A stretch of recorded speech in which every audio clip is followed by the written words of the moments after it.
Hey SPN family, I'm Zach. And I'm Jill. And this is Roadhouse Idiots. So episode 2, Mamma Mia, which aired this previous Thursday. A lot happened. We had some resolution to a lot of the different developing storylines from the season premiere, such as the capture of Sam and then ultimately, Dean in this episode, which we'll get to. The whereabouts of Lucifer, and then we kind of catch up on, Crowley, Rowena, and a couple of other characters that way. What were your feelings on this past week's episode? So, I thought it was a really strong episode. I enjoyed it. I enjoyed it even more than the first episode of the season. And I think that's just because it was a part 2. And in almost any type of part 1, part 2 is always the payoff episode. And this really felt like the payoff episode. And I really enjoyed, we've got our three plot lines sort of that we can go down. And I think the first main one being the team rescue Sam and that whole action with Mary, Dean, and a little bit of Cass at the end.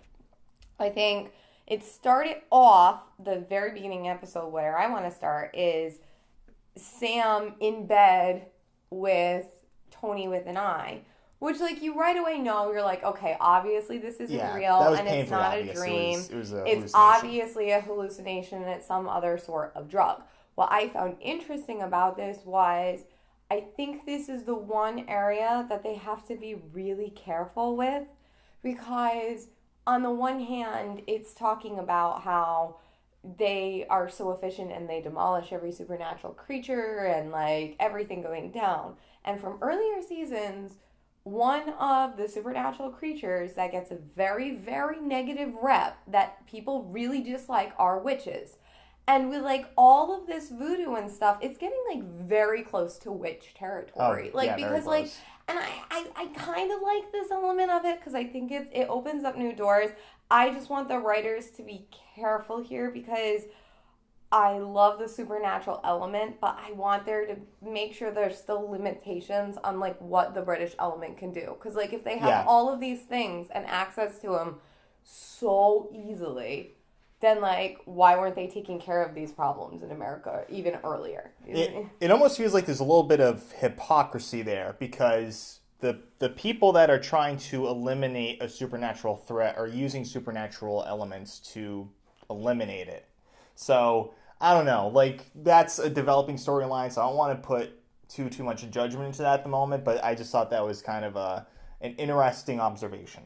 Yeah, I think it's going to be a fun plot to explore. And it also seems too, that they don't necessarily they have definitely rankings in the British Men of Letters of following orders. And we saw that with Tony, and then we saw that with Mick.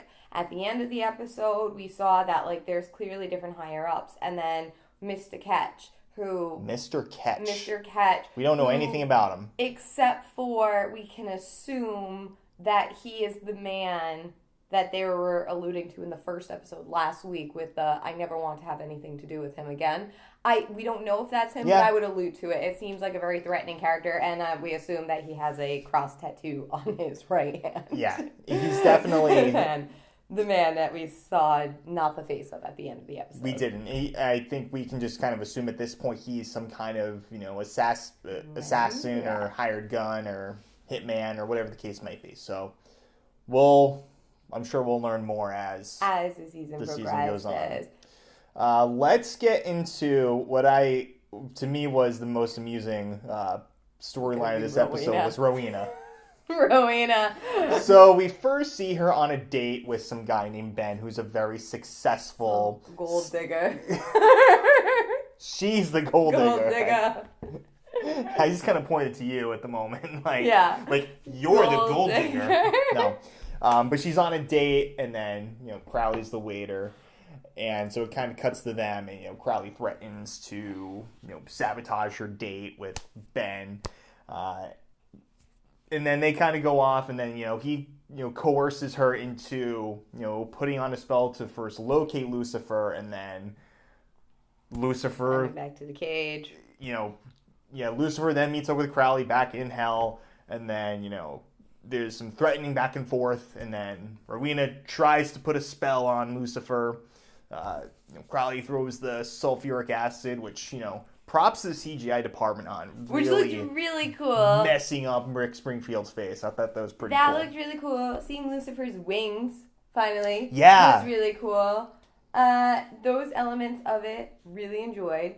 And then Crowley sort of disappearing, which we sort of predicted is going to be the plot for the season. What really it did, though, is it made Rowena pawned as Lucifer's prisoner. So there's going to be a lot of blackmail, and whether she'll be working for him or she'll try to be working against him or trying to help him. But she's in a very reluctant situation. Once again, going up to this, I think this leads into my favorite line of the week. Oh, yeah. Our line of the week. And I thought Cass had it. Like, once again, sorry, Cass, this is the second week in a row. I thought I was going to give it to Castiel with the I don't sweat under any circumstance, which was hilarious, but couldn't hold a candle to Rowena thinking Lucifer was going to let her go and saying that she's just going to, like, sipping tea with Republicans. Sipping martinis with Republicans in a tennis club.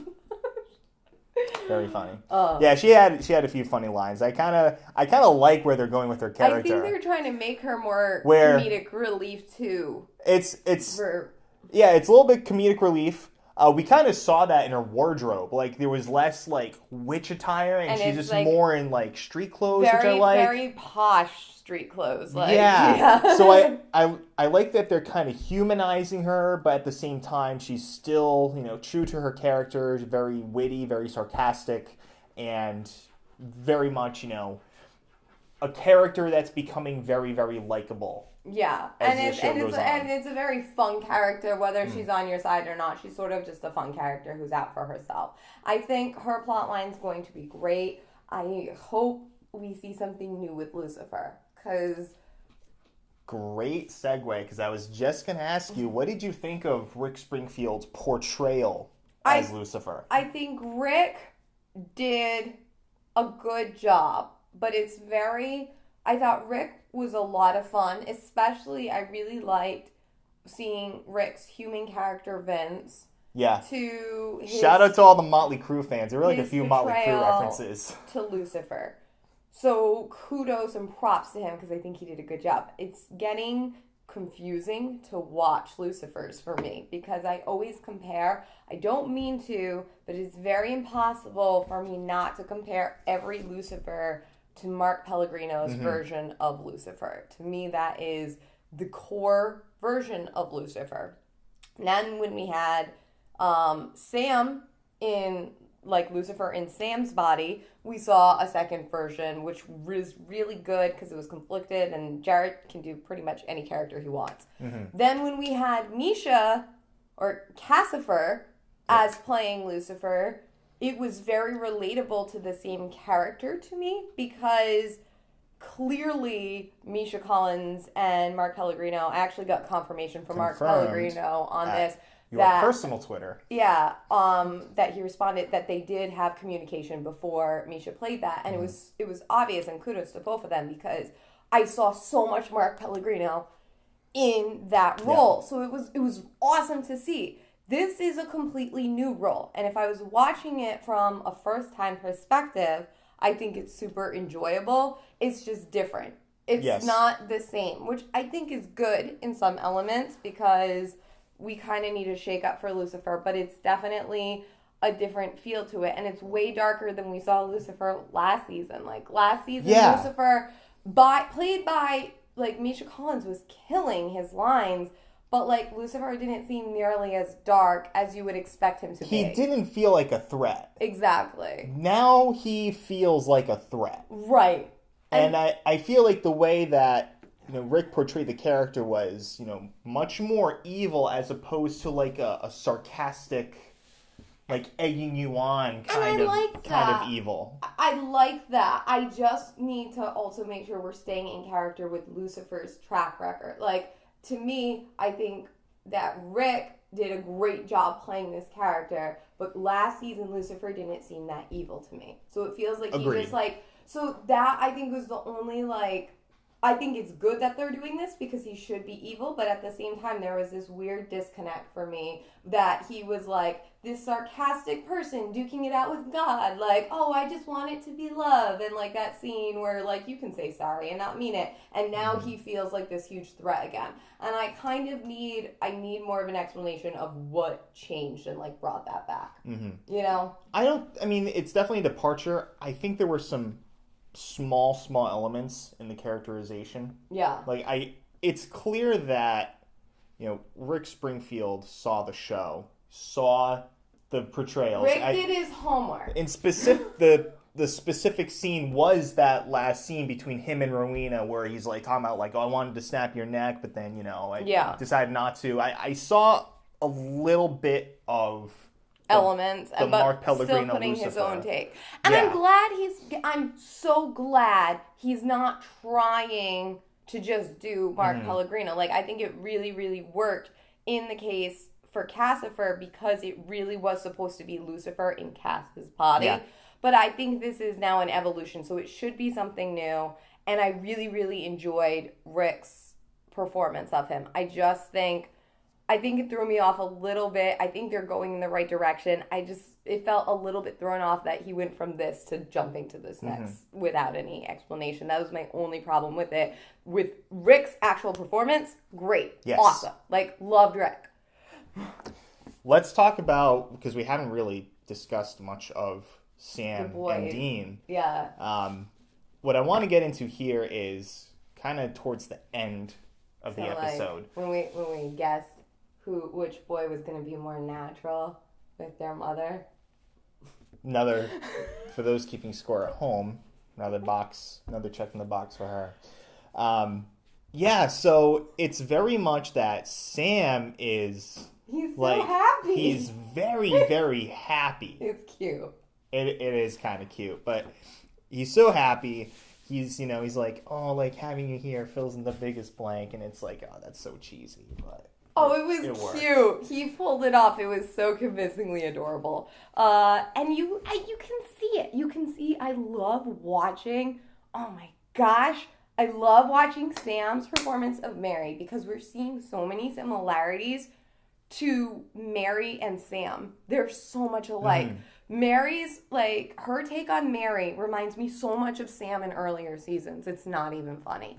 And that's amazing because you had, like, Dean with all these similarities to his father, and now you're getting the gap of Sam having these similarities to his mother. Particularly where Sam had the opportunity to get out of hunting. Mary did get out of hunting. Yeah. And I don't think that's over. I think that's going to cause, like, more tension throughout the season. I think this is about to, like, literally talk about opening up a can of worms or, like, Pandora's box was Sam giving Mary John's book at the end of the episode.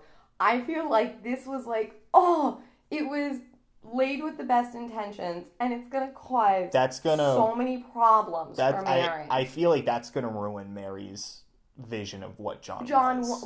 Who John was. When Mary died, John was this image that she had in her mind. And I know we had one episode in, like, heaven where the boys went to heaven and then Dean was comforting his mother. And so clearly John and Mary had a fight and Dean made a line about how their marriage wasn't perfect until after she died. However, we also saw going into their past where they were a very happy couple. And for Mary, it was the answer to the one thing she wanted most desperately in the world, which was to get out of the hunting life and to raise a family outside the hunting life. So that's what John was to her. He was this good man who was the answer to these things. Now, I'm not saying that they never had their problems, but overall, she has nothing but fond memories of this man. We don't know exactly what is in this journal describing the events of when Sam left for Stanford. We don't know if it's talked about at all.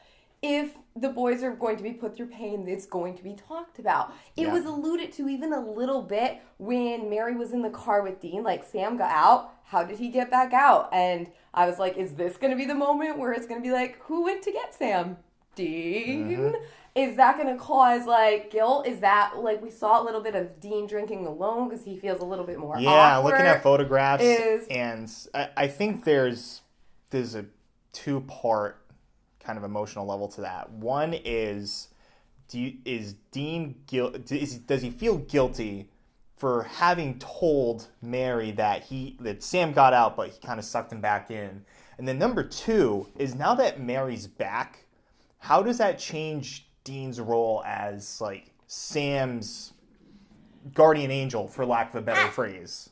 I think, well, that's interesting. I don't even think that's what it is. I think it's more the reverse of that, where there was a very funny scene, but I think it did two purposes. One, it was comedic relief, but 2, it was a funny way to show sadness and issues that are coming for Dean and Mary. Because when they do the scene of Mary bringing out dinner and it's takeout, and she's like, because I don't cook. And it was hysterical. We got pie. We got Dean shoving his face, which is always hysterical and well done and excellent.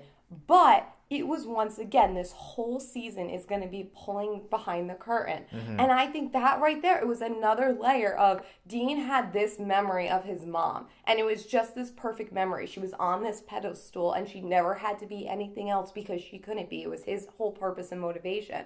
Now, I love that they have Mary not cooking, in addition to it being funny, because they don't want to, like, pin her into this role of now, like, Susie Homemaker and their mother. No, she's, like, this badass woman who can fight. But that was just like a memory, completely tarnished, and it's one of the few that he had. So it's going to be like realizing who she is as a person is not who she is, what she expects. And then she's not who he thought she was. Yes, yeah. And I do think there is going to be some residual guilt, because unfortunately that's Dean's MO. He just falls into it. He always feels like he should be doing more, and he doesn't know how to take control in this situation, and he doesn't have that instant, easy connect, even though, as you saw, he is so happy she's there. That's truth, and he clearly loves her. He just doesn't know how to act around her, and I think it will get better, but I think it's going to be tough on him, at least a little bit going forward. Yep.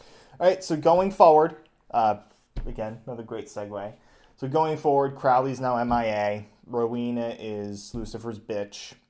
And then Sam's very, very happy. Dean is, we'll see. And then Mary's probably going to have her memories of John ruined. Yeah, and I think it's going to be Mary's memories of John destroyed. And we are still peeling back the layers of the meta letters. Yes. How big is this? I think this is going to be, obviously, we've seen now, this is the A-line story plot for the season. How much research are the boys going to do? Because Abe's reading some more books. Shout out to Dean again for his, like, awesomeness at the end of that scene. That was so enjoyable. I like that Mary's a strong hunter, but I also liked that Dean had to sort of jump in and save the scene there, because it would have bothered me. I really hate when any like book or TV show tries to make a woman look strong by making a man look weak. Like, that annoys me. Yeah. And like, Sam and Dean were these amazing hunters for all these years. She's been out of the game for so long. She's not going to step in and immediately be better. She's going to be very good at her job, but I still like that they all like work as a team very well. Mm-hmm. And Dean got his little like shove note in of like, looks like this Abe did read a book. So that was kind of fun. Yep. And alluding to some more things. Which plot line are you guys looking forward to most as we go forward? Are you looking for more of these awkward, fun scenes within the Winchesters? Are we looking forward to Castiel and Crowley hooking up and doing some business together? Because you know that's what's coming, because Crowley left, he's MIA, but we know he's going to come to pursue Castiel since Rowena didn't help out. Or are you looking forward to see what Lucifer has in stock? All right, so you know what I think is going to happen next week? We're going to get none of those questions. None of that. Answered. We're going to get like a one-off episode, aren't we? We're going to get a one-off. Monster of the week, monster of the whatever horror story, historical lore filler episode. We might get some more relationship development. We're gonna get more relationship among the Winchesters, but outside of that, pretty much 90% of what we just talked about. I think we're gonna be put on hold for a little while. You're right. Sweep it under the rug. But do you know what that means for our one-offs? Because I don't think it's necessarily filler, because I feel like that's also half the plot, like, of these, like, one-off things. And you know what I'm really looking forward to? Bringing Scary back. I feel like the show has not been scary in a while. It's been really good. It's been action, but it hasn't been scary. And the preview for next week's episode looks scary. I love scary. And I love watching scary with you because you're not the biggest fan of it. But clearly you like it because you got into the show when it was scary. True. All right, so, Mamma Mia, how many Impalas are we going to rate this show? All right, I've got my number. I've got my number 2. Okay. For me? Yeah. It's an 8. Wow. Look at that. 8! Nice! All right, so Mamma Mia gets 8 out of 10 Impalas. Let us know, what do you think of the Men of Letters storyline? What do you think of Lucifer? What do you think of the Winchesters' relationship with each other? Comment below, let us know, subscribe, and we will talk to you again next week.